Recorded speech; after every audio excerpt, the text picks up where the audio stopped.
नमस्कार, आप जुड़ चुके वॉइस ऑफ एमपी से और मैं हूं अब्दुल अली ईरानी।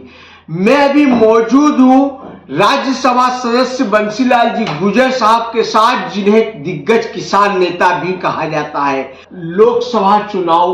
को लेकर किस तरह का आप आकलन करते हैं? देखिए, भारतीय जनता पार्टी हर चुनाव को बहुत गंभीरता से लेती है और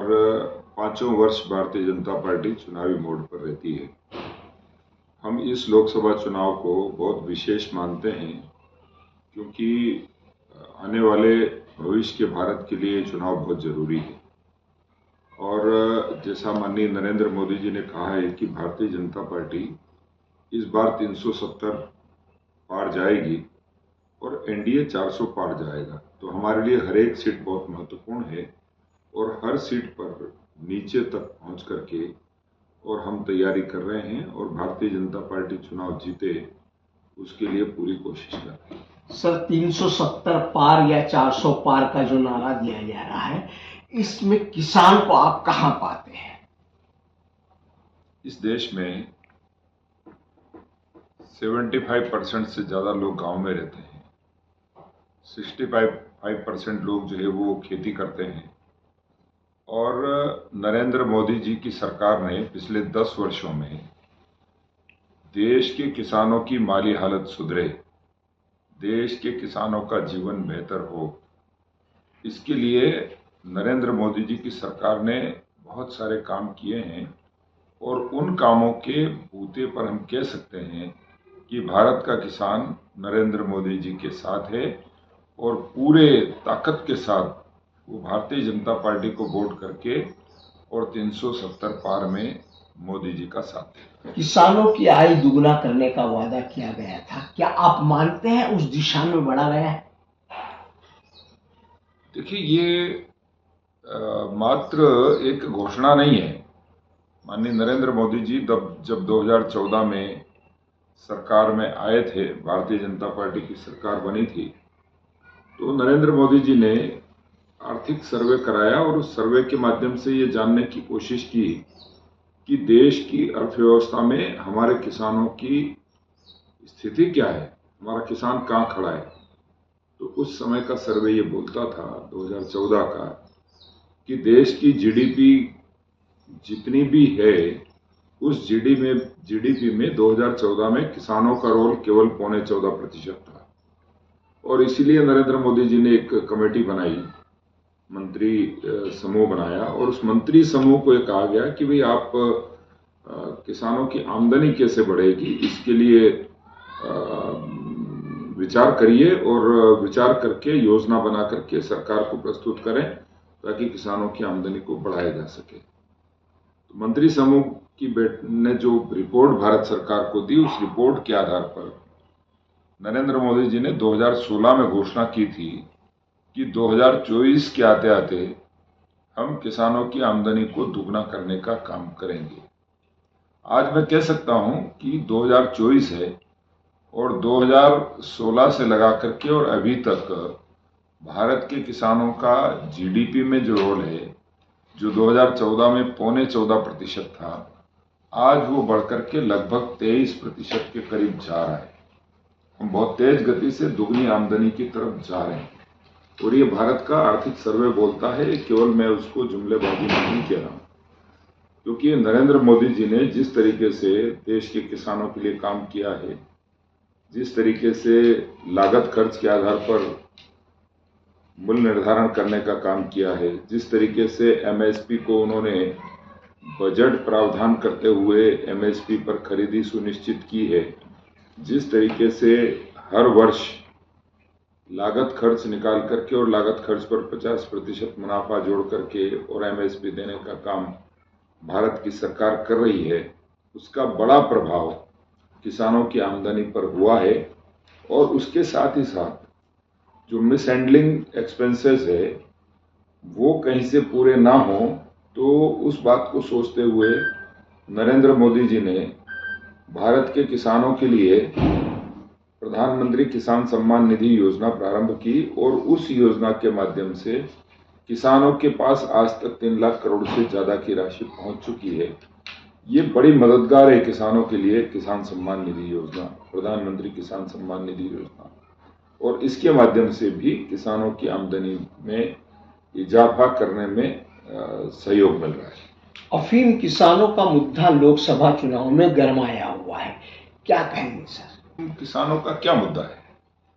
अफीम किसानों की सीपीएस पद्धति को लेकर जो बात आ रही है, मूल्य को लेकर जो बात आ रही है, इस बातों को लेकर, पट्टा वितरण को लेकर बात हो रही है सर। देखिए, अफीम हमारे इस क्षेत्र की बहुत पुरानी खेती है और लगभग 200 वर्षों से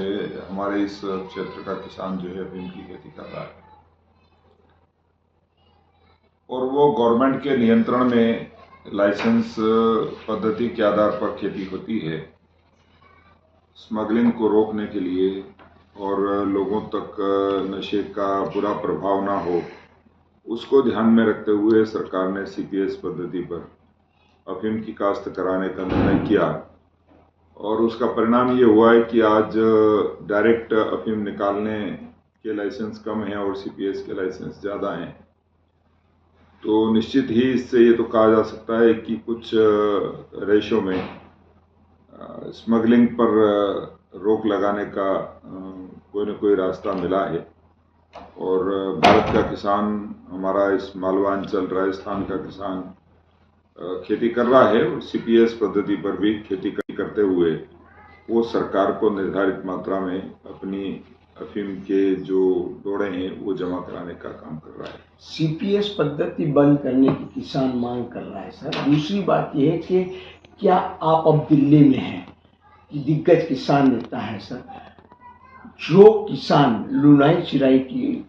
काम कर रहे हैं, अगर सीपीएस पद्धति में अच्छा औसत देते हैं तो क्या उन्हें लुनाई चिराई के पट्टे मिले? इसके लिए हम तो ये कहते हैं कि सीपीएस भी कोई बुरी पद्धति नहीं है, बस मात्र इसमें यह है कि जो किसान का लागत है वो लागत निकल जाए और उसके साथ मुनाफा किसान को मिल जाए। तो अभी चुनावी आचार संहिता है, इसके बारे में बहुत कुछ कहना तो उचित नहीं होगा, लेकिन इतना जरूर मैं कहना चाहता हूं कि सीपीएस कोई बुरी पद्धति नहीं है। सीपीएस पद्धति पर भी किसान खेती करते हुए भारत सरकार को निर्धारित मात्रा में जो डोड़े के कैप्सूल हैं वो देने को तैयार है। अब उसको कहाँ दिक्कत है, उन दिक्कतों को समझते हुए भारत सरकार के समक्ष किसानों की दिक्कतों को रखेंगे और उन दिक्कतों को दूर कराने का भरसक प्रयास हम करें। समर्थन मूल्य को लेकर दिल्ली में राजनीति गरमाई, कहाँ गरमाई हुई है? हमको तो कुछ समर्थन मूल्य को लेकर विपक्ष बात कर रहा है कि समर्थन मूल्य निर्धारित तो किसानों। देखिए, विपक्ष को कोई समझ नहीं है समर्थन मूल्य क्या है। समर्थन मूल्य लागत खर्च के आधार पर कैसे निर्धारित करना है, कैसे समर्थन मूल्य पर खरीदी होगी। विपक्ष केवल सरकार को, नरेंद्र मोदी जी की योजनाओं को जनता के बीच में केवल भ्रमित प्रचार करके और उसके दुष्प्रचार के आधार पर किसानों में गलतफहमी पैदा करना चाहते हैं। देखिए, एमएसपी पर खरीदी तो भारत सरकार अभी भी कर रही है और बात करें कि यूपीए सरकार 2014 तक थी तो 2014 में गेहूं का समर्थन मूल्य क्या था? 1300 रुपए। 1000 रुपए इन 10 वर्षों में सरकार ने बढ़ाने का काम किया। अगर इसी गति से कांग्रेस एमएसपी बढ़ाती रहती तो मैं तो बहुत स्पष्ट ये मानता हूं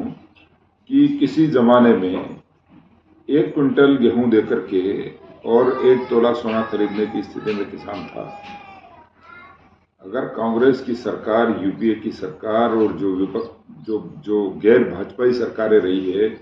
वो सरकारें उसी दिशा में उस तरह से काम करती रहती जैसी मोदी जी की सरकार काम कर रही है, तो आज भी ये स्थिति होती कि किसान 1 तोला सोना खरीदने के लिए 1 क्विंटल गेहूं बेचता और 1 तोला सोना खरीद लेता। पर उन्होंने काम नहीं किया, उनको किसी ने रोका नहीं था। ये तो मोदी जी हैं कि वो लागत खर्च के आधार पर मूल्य निर्धारण करने का काम कर रहे हैं और आज किसानों को अपनी लागत का 1.5 गुना एमएसपी देने का काम भारत की सरकार, मोदी जी की सरकार कर रही है। किसान ने आंदोलन भी किया सर अभी बीच में इन्हीं मांगों को लेकर सर, और फिर ये लोकसभा चुनाव में क्या इसका असर पड़ेगा सर चुनावों पर? देखिए, कोई असर नहीं पड़ेगा। जो आंदोलन जिन किसानों ने किया था वो सारे के सारे राजनीतिक प्रेरित आंदोलन उन्होंने किया है, और वो किनके इशारों पर आंदोलन कर रहे थे ये आप सब जानते हैं। और ये केवल चुनावी मौसम में ही क्यों आंदोलन करने की होगी, उसके पहले क्यों नहीं किया, उसके 2023 में क्यों नहीं किया, ये 2022 में क्यों नहीं किया, 2021 में क्यों नहीं किया? 2022 में इसलिए किया था कि यूपी के चुनाव थे, 2024 में इसलिए कर रहे हैं कि पूरे देश में लोकसभा के चुनाव चल रहे हैं, और वापस इन चुनाव के बाद उनको एमएसपी याद नहीं आएगा। और मैं बहुत दावे के साथ कह रहा हूं कि नरेंद्र मोदी जी की सरकार एमएसपी पर जितना अच्छा काम कर रही है वो किसान की जिंदगी को बदलने वाला काम कर रही है। और मोदी जी के नेतृत्व में एमएसपी जिस तेज गति से किसानों का साथ दे रहा है, वो तेज गति अगर जारी रही तो निश्चित एक समय ऐसा आएगा कि किसान जो है 1 क्विंटल गेहूं देकर के 1 तोला सोना खरीद पाएगा। आप मंडी अध्यक्ष भी रहे हैं सर, मंडी में व्यापारियों का नेक्सस चलता है, किसानों का ये कहना है 1, 2, 3 होता है, बोली समाप्त हो जाती है, और कहीं ना कहीं किसानों का शोषण होता है सर। देखिए, एग्रीकल्चर मार्केटिंग का बहुत बड़ा सब्जेक्ट है, और इस सब्जेक्ट पर वर्षों हमने काम किया है। और मैं ये कह सकता हूँ कि मध्य प्रदेश में एग्रीकल्चर मार्केटिंग में जितना अच्छा काम हुआ है, मध्य प्रदेश की सरकार ने जितना अच्छा काम किया है, उतना अच्छा काम किसी अन्य स्टेट की सरकारों ने नहीं किया। और आज भी हम ये कह सकते हैं कि हमारे किसानों को जो मैक्सिमम मूल्य मिल सके उस पद्धति को अपनाने का काम बिक्री पद्धति में मध्य प्रदेश की सरकार ने व्यवस्था बनाई है, और उसी व्यवस्था के अनुसार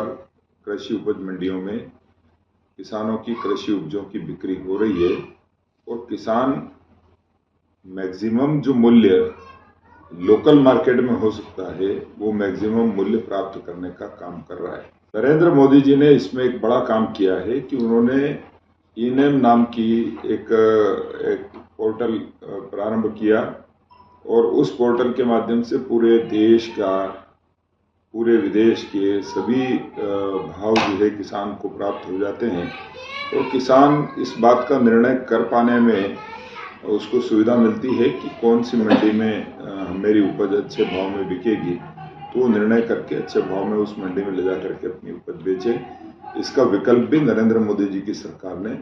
किसानों को दिया है, और वो कुशलतापूर्वक 1000 से ज़्यादा मंडियों में ये पोर्टल काम कर रहा है, ई-नैम नाम से और राष्ट्रीय कृषि बाजार नाम से, और उसका लाभ भी किसानों को मिल रहा है। आखिरी सवाल है सर, किसानों के लिए राज्यसभा में किस तरह के मुद्दों को किसान हितों के लिए आप बुलंद करेंगे सर? देखिए, ये अभी तो चुनावी मौसम है, तो चुनावी बातचीत अपन ने की है, पर एग्रीकल्चर एक बहुत गहरा विषय है, किसानों के बहुत सारे मुद्दे हैं, और उन सभी मुद्दों को लेकर के माननीय नरेंद्र मोदी जी के नेतृत्व में भारतीय जनता पार्टी सारे मुद्दों पर काम कर रही है, और सफलतापूर्वक किसानों को उनके मुद्दों की समझ हो, और उन मुद्दों के आधार पर उनकी समस्याओं का समाधान हो, और उस समाधान के आधार पर किसानों के जीवन की बेहतरी के लिए काम